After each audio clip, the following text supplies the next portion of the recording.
Hi guys, welcome back to my channel. For today I have a very special video for you guys. I have been wanting to do this for a while, but I decided today is the day and I'm just going to film it for you. And today I'm going to be showing you some tips and tricks to getting the perfect makeup application. And let's just jump into it. I'm basically just going to walk you through each step of the makeup application and tell you different things that you can do to make it look better. I'm not really going to focus on the products that I'm using, more so just going to focus on the techniques, the tips, the tricks, the brushes, and things like that. So first things first, I would always suggest starting your makeup with a clean, fresh face, whether that's cleaning it or wiping it with a makeup wipe. Just do something just to cleanse the skin and prep it for makeup. You don't really want to transfer bacteria to your products. Definitely I would say avoid doing your makeup when you're sick because you don't want that in your products. Just nasty. But anyways, once you are done with that, now is the point when you get to decide whether you want to start with your eyes or with your face. If you are a beginner or nervous with eyeshadow, or if you're doing a very bold look, I would suggest doing your eyes first. That way, if anything falls down and you fall out from your shadows, you can just clean it up with a makeup wipe. Since I'm just going to be doing a very simple eye look today, I'm going to start with my face. And the first thing I would always recommend is on your finally fresh face is to start with a moisturizer. We're not doing it just before you put on your makeup. Like, give it a little bit of time to sink in, and then we can move on to primer. My face is already clean and moisturized, so I'm just gonna go to primer. Primer, you have a lot of different options, and basically you want to pick the best primer that's going to work well with your skin. So my skin's pretty much normal. I do get a little bit oily on my nose, my chin, my forehead, but for the most part, I'm pretty normal, so I like to use a hydrating primer because I find my makeup applies much better with a hydrating primer. If you find that you struggle with oiliness, then I would say go in with a mattifying primer. And if you feel like you struggle with pores, I would say go in with a pore filling primer. So I'm going to use a little bit of a pore filling primer just on my nose and the sides of my nose because that's really the only place I have like pores that are really big. Once we're done that part, then it's the part when you want to like decide how much coverage you want. So if you want something sheer, I would say go in with a BB cream. If you want something medium, I would say look for a foundation that has medium or sheer coverage. And if you want something full, I would say go in with a full coverage foundation or a medium to full coverage foundation. One thing I also forgot to mention is when you're picking a foundation, you want to pick one that matches your undertones. So to figure this out yourself, if you look at your veins and you have green veins, then you have a warm undertone. If you have blue veins, then you're usually a cool undertone. And if it's kind of a mix of blue and green, then you're usually neutral or olive undertone. But you can always ask your beauty consultant to help you pick out a shade that matches you. When it comes to the actual application of foundation, I like to go in with brushes, but if you like using beauty sponges, go ahead and do that. For my ideal way, if I'm really taking my time and if I'm getting ready for like an event or something, I will go in with a brush because a brush just distributes the product so much faster. You want to go in circular motions. That is going to help get the best blend so that you have no streaks. And when I go under my eye, I'm not going all the way up under my eye because I'm going to put concealer there and I don't want to be too heavy with product, so I will really avoid that area because it will get coverage from the concealer later on. So like I was saying, if I have more time, once I put my foundation on, I'll go in with a wet beauty sponge and I like to take it under the sink and I will pulse it as the water runs under it, and then I will really wring it out until there's no excess water coming out. And I find a beauty sponge works best that way, and I will just tap it over my face, and this will help to get rid of any brush strokes, but it will also help to make the foundation look very airbrushed. This will also help pick up any excess product. So if you don't want to overdo it, I would say use a sponge instead of going with the brush. For anybody interested in the products I use, I will have them all listed below in my description box.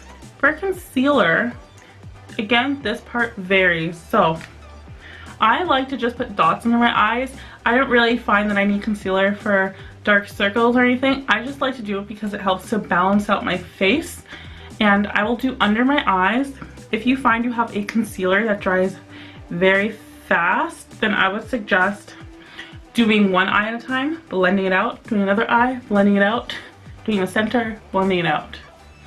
I like to just highlight under my eyes with my concealer, and I like to use a sponge for this. I've tried blending out my concealer with brushes, but I am just not really a fan. I much prefer the look of a sponge, and it's much more gentle under your eyes where the skin's more delicate. I will also take concealer over my eyelids because that's going to help to prime them for eyeshadow a little bit later on. Priming your eyes for eyeshadow is a very helpful step. One, if you have discoloration or veins showing in your eyes, it will cover it up, help your eyeshadows be more pronounced, and it will also help the longevity of your eyeshadows. Now we're going to move on to powder.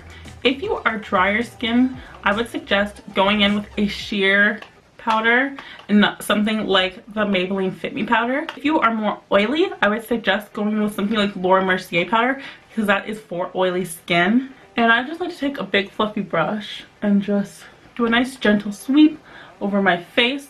Like I said, my nose gets more oily, so in any place that you're more oily, I would suggest going a little bit more heavy-handed. Setting your face not only helps the makeup last longer, it's going to help so that it doesn't transfer as much, so that way like when I touch my skin, I'm not going to really have any residue left over. Also powder over my eyes, and that's going to help to set that concealer down so that it doesn't move.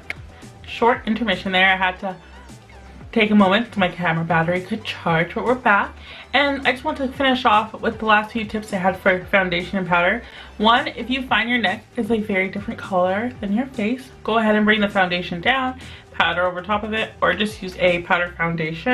And the other thing I wanted to mention was when we powder our face, it's going to help with the application of blush, bronzer, or contour later on, but that simple step is really going to make a big difference for those things. So I'm going to go ahead and do my brows. Everybody does their brows very differently, but if you just want like some simple guidelines of where to start, finish, and make your arch in your brow, go ahead and take your pencil, line it up with the corner of your eye. I find works best, and this is where you kind of want your brow to start.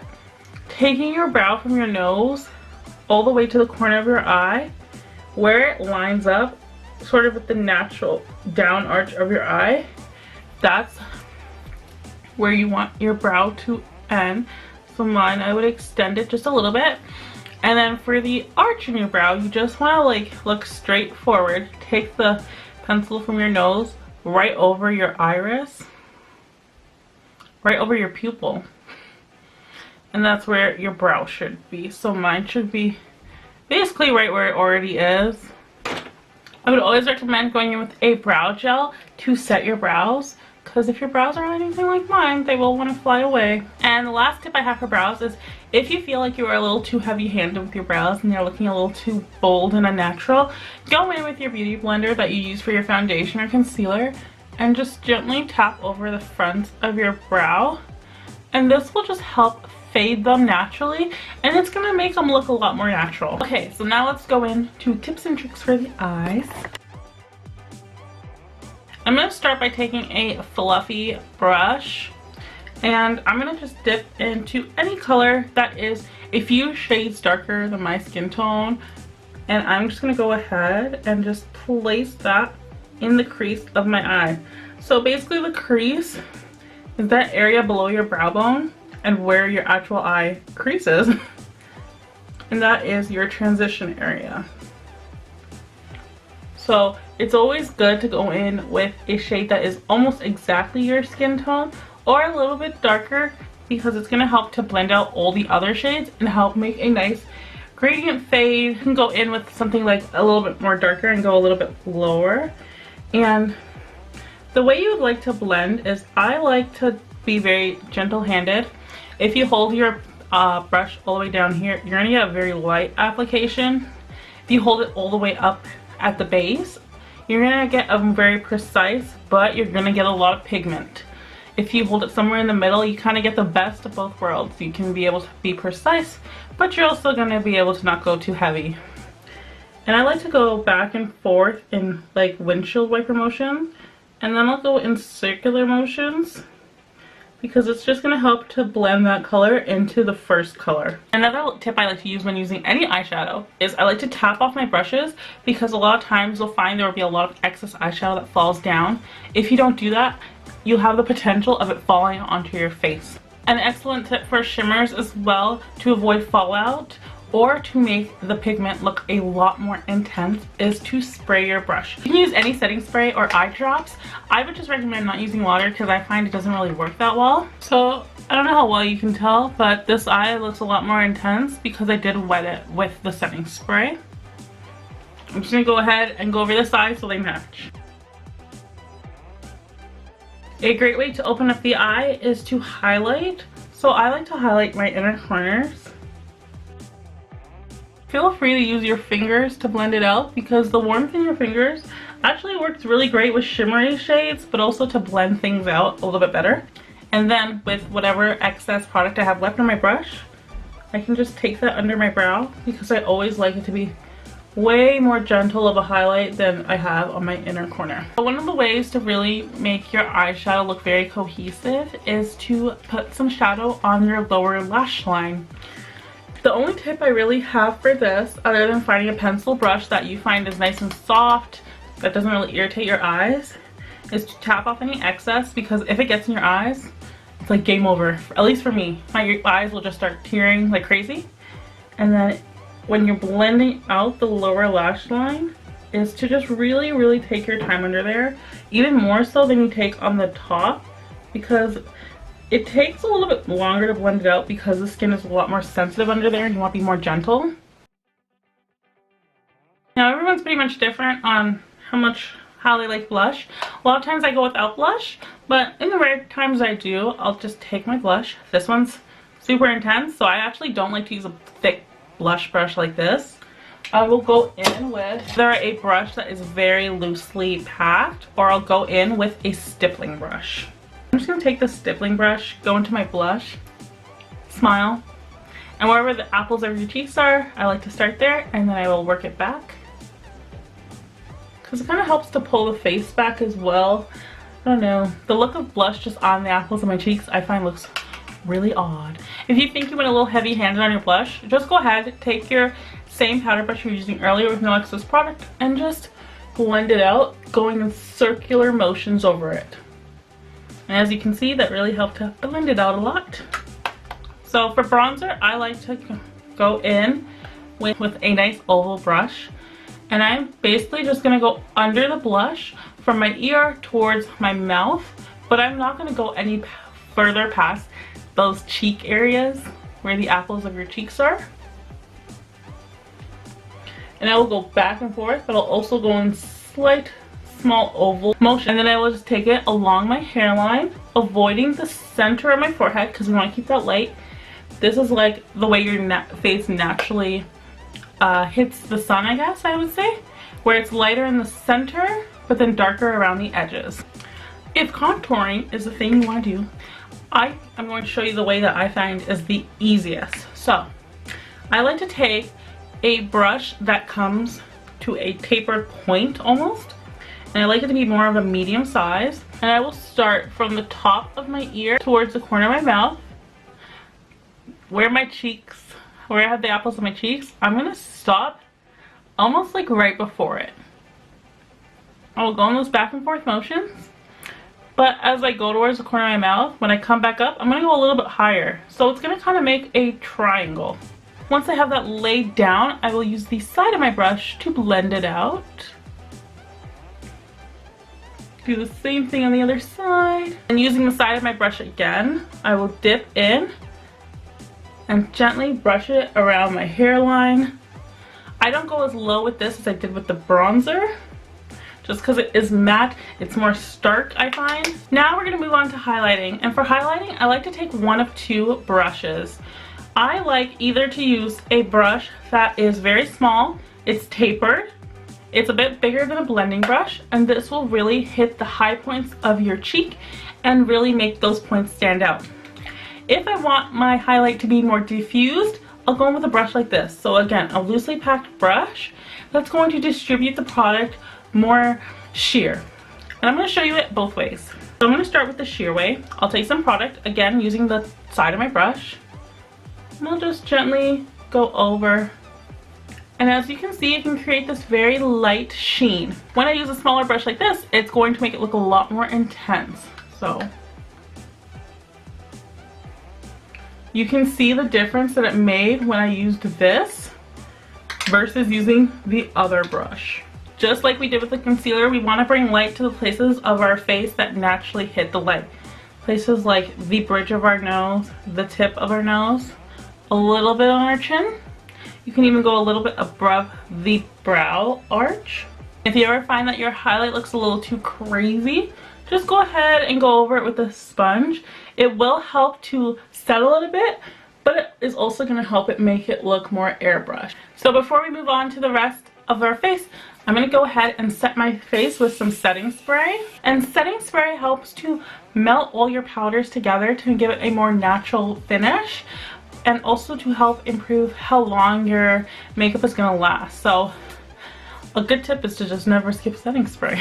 Mascara is pretty straightforward. You just want to apply it on your lashes in an even coat. And I don't like to go more than 2 coats because I find once it starts to dry too much, it starts to look really clumpy.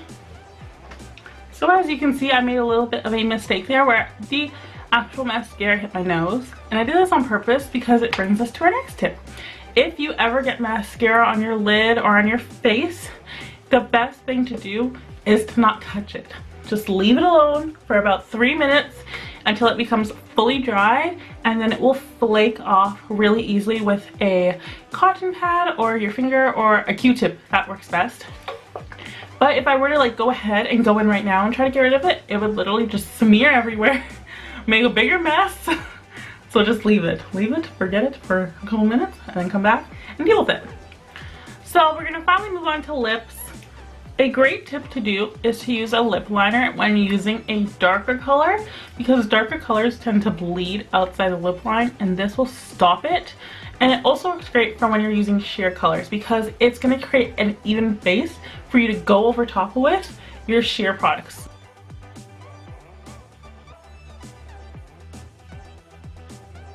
Now that we have that down, I'm just going to go ahead and I'm going to put on a sheer lipstick, and because we have this as our base, this is going to look a lot more even. So we're going to go back to this part. So now that you see that it's dried, you can just basically flake it off, touch up a tad with my sponge, and it's like it was never there. And my last but final tip is to use a liquid lip if you want something that is going to last you a very long time. I hope you guys enjoyed all these different tips and tricks. The only other thing I can say, which is an excellent tip, is to not be afraid to play with makeup, try it on. If it's something that you're trying to work on, whether it's a new technique or you just want to like experiment using makeup for the first time, you can always do it at night and you can always wash it off and try again and try again and try again. So don't be afraid to try new things and learn what works best for you by trying out these new things. And if you like this video, make sure to hit the thumbs up. And if you want to see more videos like this, only a little more detail for like specific areas of the face, let me know in the comments below, and subscribe to see new videos every Monday and Thursday. And until next time guys, bye!